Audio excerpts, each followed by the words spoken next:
Hello everyone, welcome back to the channel. Today, we're diving into one of the most explosive and daring missions ever carried out by US forces, an assault that turned the ocean into a war zone and reduced a floating cartel fortress to nothing but twisted metal and fire. This was not just another naval operation, it was a display of precision, power, and unshakable resolve from the United States Navy, aimed squarely at crippling one of the most powerful drug trafficking networks in the Western Hemisphere. The mission's secrecy, intensity, and sheer scale stunned the world, and as new details have emerged, the full picture of what happened out there at sea has come to light in astonishing detail. The operation began under the cover of darkness somewhere in the Caribbean Sea, where US intelligence had tracked a massive, heavily armed vessel operated by a South American drug cartel. This wasn't any ordinary ship, it was what military analysts now call a floating fortress, an ocean-going stronghold outfitted with radar systems, anti-air defenses, and multiple layers of armored plating. The cartel had transformed an oil rig-sized barge into a mobile base, capable of launching smaller smuggling boats, drones, and even short-range missiles to defend itself. For months, it had been the nerve center of a billion-dollar drug pipeline feeding North American markets, evading detection and ambushing rival groups. The US Navy's orders were clear: eliminate the threat completely. Inside the Pentagon, the operation was greenlit after weeks of surveillance involving drones, satellites, and special reconnaissance teams. The US Navy deployed a strike group led by an Arleigh Burke-class destroyer and supported by a nuclear-powered attack submarine positioned to monitor any escape attempts underwater. Above them, Navy P-8 Poseidon aircraft scanned the area for hostile radar emissions,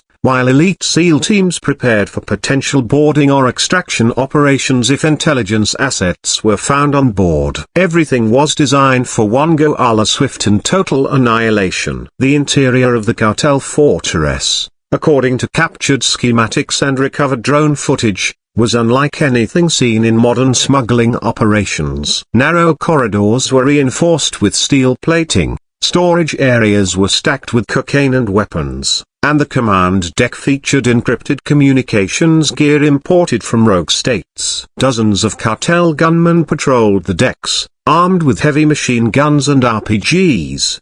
The floating fortress was essentially a private army's sea base, a blend of pirate ship and military platform. It was a testament to how organized and militarized the drug trade had become. When the US strike group reached within operational range, the order came to engage. The destroyer's radar locked onto the target as the calm sea mirrored the faint moonlight. Within moments, the night sky lit up with the glow of Tomahawk cruise missiles. They screamed across the ocean at supersonic speed, cutting through the humid air and striking the fortress in rapid succession. The first explosions tore through the deck, obliterating defensive turrets. Fire erupted along the hull as fuel tanks ignited, sending plumes of smoke hundreds of feet into the air. The cartel's response was immediate but futile. Machine gun tracers streaked toward the sky, desperate to hit unseen aircraft, but none were close enough to be targeted. The fortress had been caught completely off guard. As the inferno grew,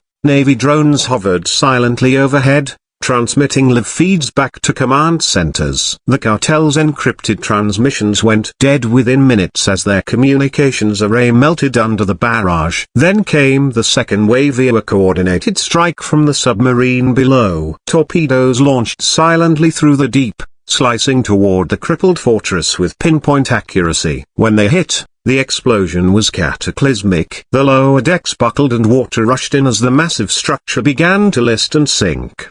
The floating fortress that had once dominated the Caribbean waters was now breaking apart, its engines stalling, its firepower extinguished. The precision of the attack showcased the extraordinary performance of US military coordination. Every branch involved had a role: the Navy for direct assault, the Air Force for aerial reconnaissance, and intelligence units for pre-mission surveillance. The strike's execution was flawless: no US casualties, no civilian interference, and zero chance of the cartel recovering anything from the wreckage. The operation's success proved the adaptability of modern naval warfare. where technology and strategy converged to deliver maximum impact in minimal time. It was an example of power projection that sent a message far beyond the battlefield that the United States would not tolerate organized threats on international waters. The performance of the naval assets was remarkable. The destroyers' targeting systems demonstrated unmatched precision, capable of hitting a moving sea target with sub-meter accuracy. The submarine's stealth technology allowed it to close within striking distance undetected, even with the Cartel fortress using advanced radar detection. Communication between air, sea, and command units was uninterrupted throughout the mission, showing the effectiveness of the Navy's latest integrated combat system. Every aspect of the operation, timing, coordination, and strike sequencia worked in seamless synchronization. Analysts later compared it to a symphony of destruction, orchestrated with flawless precision. Inside the ship during the first impact, chaos reigned. Survivors from the wreck later described the terror of being awakened by massive shockwaves as explosions ripped through bulkheads. Fire and smoke filled the passageways, ammunition cooked off in the heat, and gunmen scrambled to return fire at an unseen enemy. But the Navy's assault came from every direction, above, below, and beyond visual range. Within 15 minutes, the fortress was doomed. Some cartel members tried to escape on speedboats, but those were immediately neutralized by helicopter gunships circling overhead. It was complete dominance of the battle space, total control of every variable. The safety measures for U.S. personnel were extensive. The operation used a remote strike approach to minimize human risk. No boarding was attempted until the fortress was fully disabled and aflame. Even then, when SEAL teams approached hours later, they used advanced underwater drones to check for traps or mines before setting foot aboard. The safety of American forces was paramount, and their disciplined execution prevented any unnecessary casualties. The Navy's combat doctrine, emphasizing precision and protection, ensured that the mission's success didn't come at the cost of lives. One of the most striking aspects of this mission was the innovative technology employed. The Navy utilized high-speed, real-time data links between satellite assets and command ships, allowing decision-makers thousands of miles away to monitor and adjust tactics in seconds. Artificial intelligence-assisted targeting software analyzed heat signatures and structural weak points on the floating fortress before the first missile even launched. It was warfare enhanced by technology, where every sensor, camera, and drone fed into a shared intelligence network that left the enemy with no room to hide.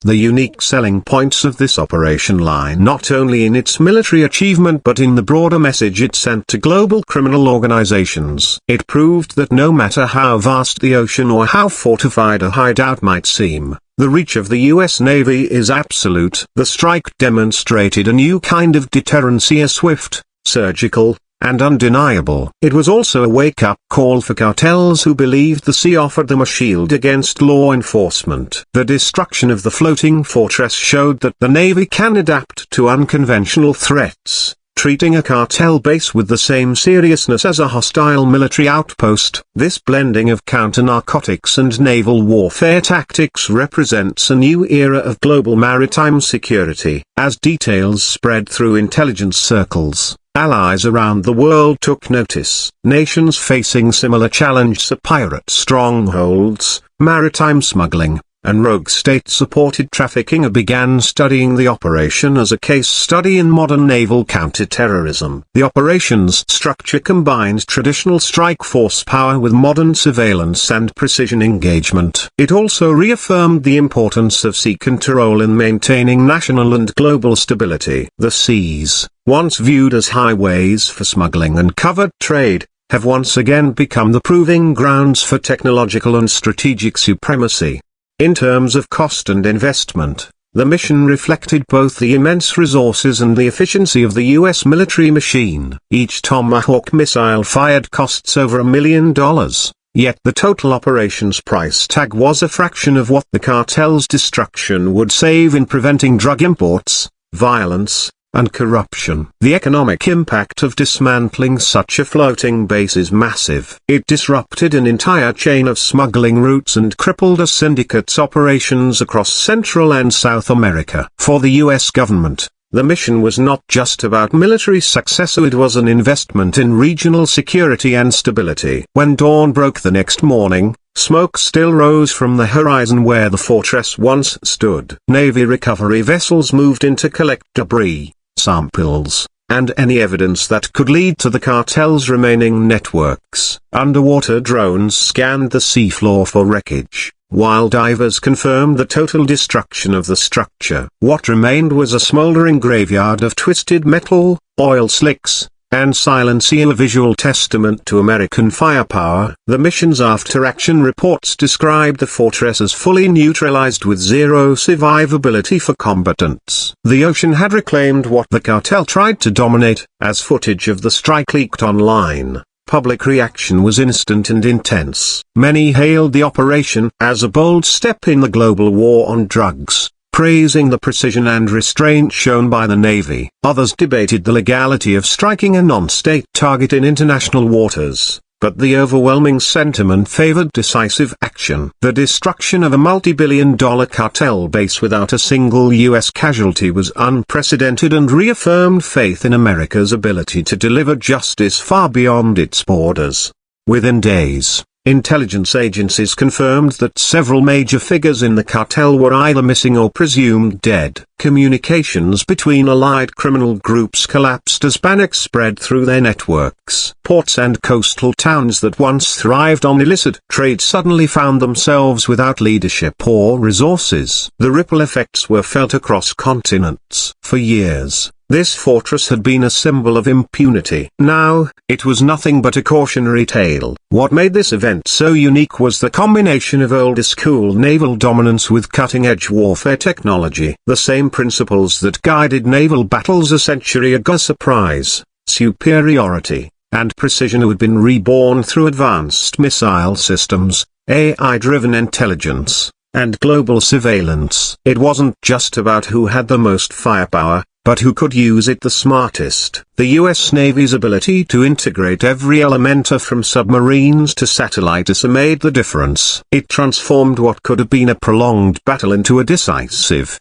15-minute strike. Beyond the immediate victory, this mission carried symbolic weight. It reminded the world that despite new forms of warfare emerging on land and in cyberspace, control of the seas remains vital.